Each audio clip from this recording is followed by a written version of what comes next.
সুপ্রভাত, কেমন আছেন গো বন্ধুরা? আশা করি ভালো আছেন, সুস্থ আছেন। আমিও ভালো আছি। আপনাদের সুস্থতা কামনা করে শ্রাবণীর এমএস ব্লগে আপনাদের অনেক অনেক স্বাগত জানিয়ে ভিডিওটা আজ এইখান থেকেই শুরু করে দিলাম। চলে এলাম বনবাজারে একটু ভোলা বাবার জন্য একটু হলুদ ফুল তুলতে, যেহেতু উনি খুব পছন্দ করেন সাদা এবং হলুদ কালার, উনি খুব পছন্দ করেন, তার সঙ্গে সাদা ফুলটাও ওনার খুবই প্রিয়।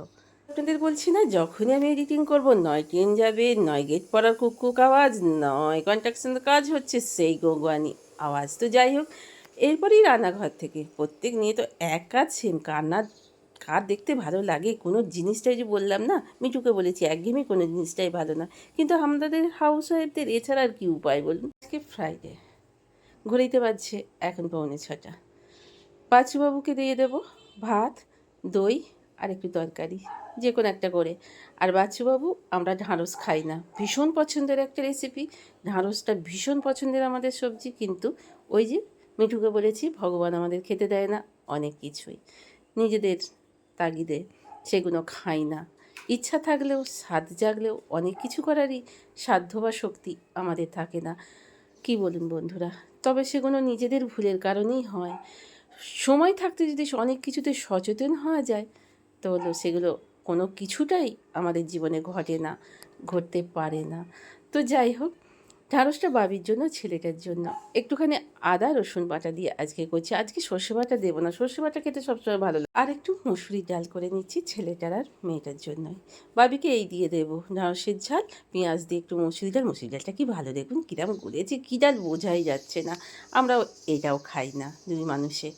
তো যাই হোক, আর দই দিয়ে দেবো। শত কষ্ট, শত যন্ত্রণা, সেসব আমাদের শুধুমাত্র আমাদের মেয়েদের জন্যই ভগবান ঠিক করে রেখে দিয়েছেন। এক বাড়িতে জন্মানো, এক বাড়িতে থাকা, আবারও পরবর্তীকালে আর এক বাড়িতে থাকা, এগুলো তো সবই আমাদের জন্যই গো বন্ধুরা, আমাদের মেয়েদের জন্য। বাপের বাড়ি, শ্বশুর বাড়ি, স্বামীর বাড়ি, সন্তানের বাড়ি।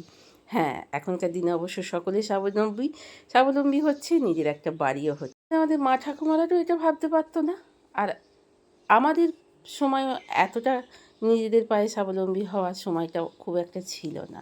এখন যেভাবে ছেলেমেয়েরা নিজেদের পায়ে স্বাবলম্বীর সময় থাকতেই তারা বুঝে গেছে তাদের লাইফটা কী, তারা নিজের পায়ে দাঁড়াতে চায়, ভূত ভবিষ্যৎ ভাবতে চায়, এইটা দেখে না, এই এখনকার এই জেনারেশনকে আমার ভীষণই ভালো লাগে। তো যাই হোক, সকাল সকাল উঠতে ইচ্ছে করছে না, ওয়েদারটা এত সুন্দর নরম হয়েছে, জল হচ্ছে তো, আর রাত্রিরেও প্রায় দিন জল হচ্ছে, তো ঘুমিয়ে যাচ্ছি বন্ধুরা। কিন্তু আমি ঘুমিয়ে গেলে আমার স্বামীটা, সন্তানটা খেতে পাবে না বন্ধুরা।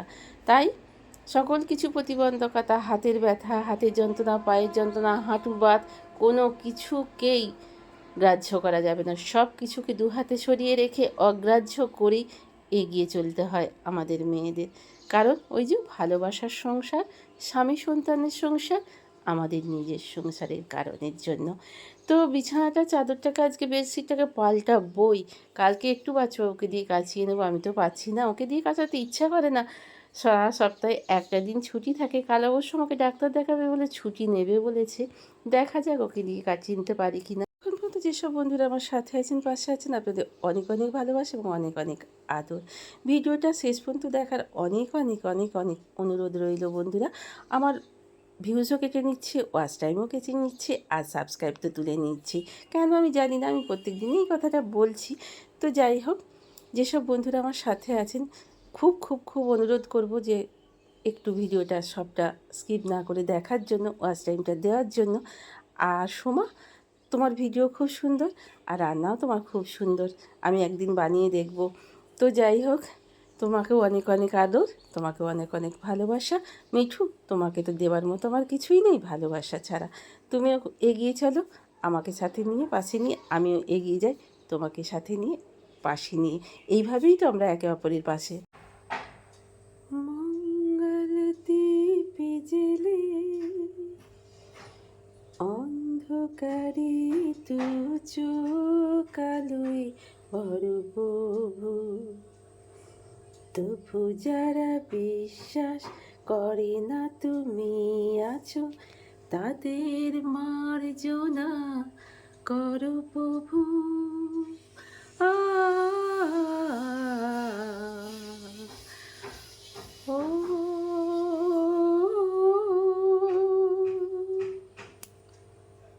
কড়াইতে তেল দিয়ে দিলাম, মাছগুলো একটু ম্যারিনেট করে রেখে দিয়েছি, আজকে একটু বানাবো। উপরে দাদা একটু ডাঁটা দিয়েছিলেন, ডাঁটাগুলো শুকিয়েই যাচ্ছে করার অভাবে, জানেন তো। তো ডাঁটাটাকে আর একটু কুমড়ো দিয়ে, একটু আলু দিয়ে, আর এই একটা বড় মাছের লেজা, চারাপোনাটাকে 2 পিস করে নিয়েছি বাচ্চা বড় আমার জন্য। লেজাটা কী হবে বলতে পারবো না, কারণ আমরা 2 মানুষ এটা কেউ খাবো না বন্ধুরা, জানেন তো। কারণ 2 কেজি 800 ওজনের মাছ আমাদের খাওয়ার মতো, ওই যে বললাম না, যোগ্যতা থাকা চাই। আমি এই রোগের কথাই বলেছি, আর সময় থাকতে যদি অনেক কিছু খাওয়া না খেয়ে অনেক সচেতন হওয়া যায়, তাই জন্যই এই কথাটা আমি বললাম বন্ধুরা। তো চলুন, আমাদের ঘরে লেবুর ভীষণ প্রয়োজন হয়, যেহেতু আমার পায়ে ইউরিক অ্যাসিড আছে, ইউরিক অ্যাসিড থেকে আর্থারাইটিস, এই যে আপনাদের বলি না, তো আমাদের লেবুর খুব দরকার হয় সব কিছুতেই। ছাতুর শরবত দিয়ে সকালবেলা আমাদের ব্রেকফাস্ট শুরু হয়, সেখানেও লেবু, ভাতেতেও লেবু, শরবতেও লেবু, সবেতেই লেবু। তো বাসনগুলো এখনও মাজা হয়নি, লেবুগুলোকে ঢেলে বেশ করে ধুয়ে রেখে ফ্রিজে রেখে দিলে কাটবার সময় আবার নতুন করে ধুতে হয় না বন্ধুরা, খানিকটা ভিজিয়ে রেখে দিয়েছিলাম আমি। তো চলুন, মাছগুলো আমার ভাজা হয়ে গেল। এবার ওদিকে আনাজগুলো, সবজিগুলো আমি কেটে ধুয়ে জল ঝরিয়ে রেখে দিয়েছি। তো এবার আমি একটুখানি কালো জিরে ফোড়ন দিয়ে করে নেব বন্ধুরা ঝোলটাকে। আর কালকের অনেকগুলো ভিজে ভাত আছে বন্ধুরা, জানেন তো। ওই যে বললাম না, আমরা তো টিপিক্যাল নিম্ন মধ্যবিত্ত ঘরে, 2টো ভাত নষ্ট করতে, মালও কি নষ্ট করতে বহুত গায়ে লাগে, কিন্তু কি করা যাবে, অনেক সময় নষ্ট হয়েও যায়, আর অনেক সময় আবার ফেলে দিতেও পারি না, সেটাকে খেয়ে নিই, বা অনেক সময় ভেজে খেয়ে নিই। তো বাচ্চাবাবু সকালবেলা ভিজে ভাতই খেয়ে গেছি, দই দিয়েও। আর আমার জন্যও আছে, ভিজে ভাতগুলোই আছে, আমি একটু ছাতু পেঁয়াজ দিয়ে মেখে নেব, আর এই কুমড়োর ঝোলের তরকারি। পরিস্থিতি খুবই খারাপের জন্য বেডশিটগুলোকে তুলতে পারছিলাম না, কিন্তু কিছু তো করার নেই বন্ধুরা। স্নান হয়ে গেছে, পুজো হয়েছে, ব্রেকফাস্টটা স্কিপই করি, 2-3 বার চা খেয়ে নিই। তো বেডশিটটাকে পাল্টে নিলাম। তো চলুন চাদরটাকে এবার ভালো করে একটু পেতে নিই বন্ধুরা। ঘরের সব থেকে সৌন্দর্য কী বলুন তো, আমাদের বিছানা। আমাদের বিছানাটাই সব থেকে, যদি দিনের শেষে বাড়ির মানুষ শেষে বিছানাটা সুন্দর দেখে, সারাদিনের ক্লান্তিটা সেই বিছানা থেকেই দূর হয় বন্ধুরা। তাই বিছানাটাকে সবের আগে আমাদের পরিপাটি করে সুন্দর করে একটা চাদর, আর বিছানাটায় কী সুন্দর দেখতে লাগে, আর ভীষণই আরাম লাগে। এই জানলা দিয়ে না তাকিয়ে থাকতে ভীষণই ভালো লাগে।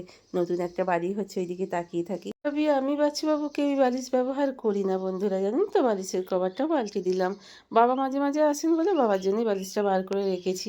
আর বালিশ না থাকলে বিছানাটা যেন কেমন ন্যাড়া ন্যাড়া লাগে। হ্যাঁ, কী বলুন বন্ধুরা। তাই যাই হোক, কী বলুন তো বন্ধুরা, করলাম, আর কি প্রচণ্ড ঘেমে গেলাম দেখুন, রে বাপ রে বাপ। আর মাথা চুলগুলোও একটুখানি সাদা সাদা হয়ে গেছে, দেখতে একদমই বিশ্রী লাগছে। বাচ্চাও প্রায় বলছে কালার করো, কিন্তু হাতের জন্য আর মাথা শ্যাম্পু করতেই ইচ্ছা করছে না, পারছি না। দুপুর সেই 1:30 থেকে বৃষ্টি শুরু হয়েছে, দেখুন কত জল জমে গেছে, এখনও টিকটিক করে বৃষ্টি পড়েই যাচ্ছে। আমি মাথায় ঘোমটা দিয়ে, সুন্দর সবুজের ওপরে যে বৃষ্টির ফোঁটা পড়েছে, রাস্তাঘাট ভিজে, ছোটো ছোটো মাটির গন্ধ, তো আমিও বেরিয়ে পড়েছি। হ্যাঁ, সুন্দর লাগছে হাঁটতে বন্ধুরা। তবে কাদা মাখা পায়ে অনেক ছোটোবেলায় ছুটেছি, অনেক। তখন কাদাকে এত ঘেন্না থাকতো না, তখন একটা আনন্দ, এই জলেতে ছপাং ছপাং লাফানো, 3 ভাই বোনে ছুটোছুটি করা, হাঁটাহাঁটি করা, হাসাহাসি করা, হাত ধরে কাদা দিয়ে যাওয়া।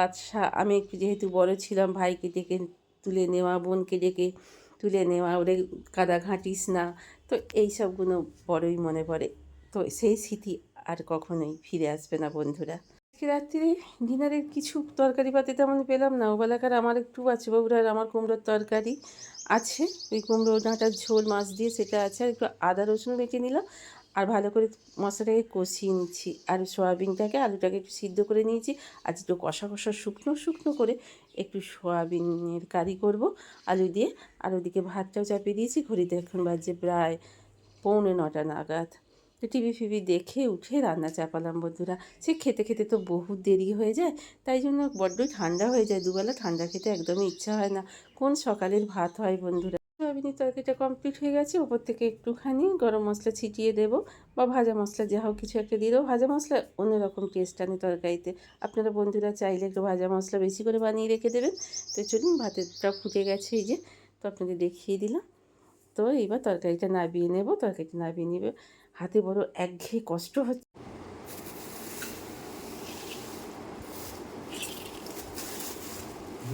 আগে শুক্রবার যে একটা খেয়ে দেখবো। হ্যাঁ হ্যাঁ, তুমিও তো খেয়ে দেখো মিষ্টি কিনা, না তুমি খেয়ে দেখেছি ভুলে গিয়ে। না খেয়ে দেখি আজকে নিয়ে চলে এলে,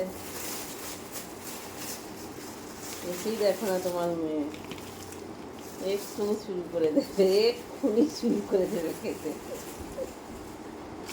পাগল মেয়ে আমার, জানেন? আরে লিচু পাগল, ওরে বাপরে লিচু। ও সেই বাচ্চা বয়স থেকে মানে ওকে বাচ্চুবাবু সেই 2 কেজি 2.5 কেজি করে লিচু আনতাম, বড় বড় 12 ফুলের লিচু বলে ওগুলোকে। এগুলো তো ছোট সাইজ, খুব একটা বড় সাইজ তো দেখছি না।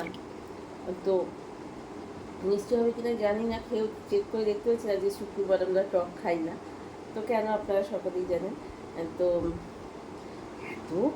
এত খেত বিশ্বাস করুন, এখন এই দেখুন না, এই ঢোকার সঙ্গে সঙ্গে ঝুড়িটা সামনেই রেখে দেবো ডাইনিংয়ে, আর দেখবেন না খেতে শুরু করে দেবো, আপনাদের দেখাবো। দেখবো এখনো সেই রকম মুডটা এখনো আছে কি না, কী বলুন বন্ধুরা, ছোটোবেলাকার মতো। তো চলুন, ফ্যান চলছে তা সত্ত্বেও বলি আজকের মতো এখানেই শেষ করবো ভিডিওটা। হাতের অবস্থা বেশ ভালো না, কাল ডাক্তার দেখিয়ে ভাবছি বাপের বাড়ি চলে যাবো, দিনে রেস্ট নেবো। বাচ্চুবাবু আর ছেলেটা বাড়িতে থাকবে, কারণ 2 দিনের ছুটি আছে, ওরা যা পারবে সংসার চালাক ওদের হাতে দিয়ে বিদায় নেবো বাপের বাড়ি। আবার বাবা মা দুজনাই ডাকছে, দুজনের জন্য বিশ্রাম নিবি, হাতটা ভালো থাকবে। তো আজকের মতো শেষ করলাম। খুব খুব ভালো থাকুন, সুস্থ থাকুন, অল টাইম হাসি খুশি থাকুন, পরিবারের পাশে থাকুন, সব পরিবারকে সময় দিন, সকলকে এই ঠান্ডা গরমের দিনে একটু নুন চিনি খাওয়ান। আজকের মতো শেষ করছি, গুড নাইট।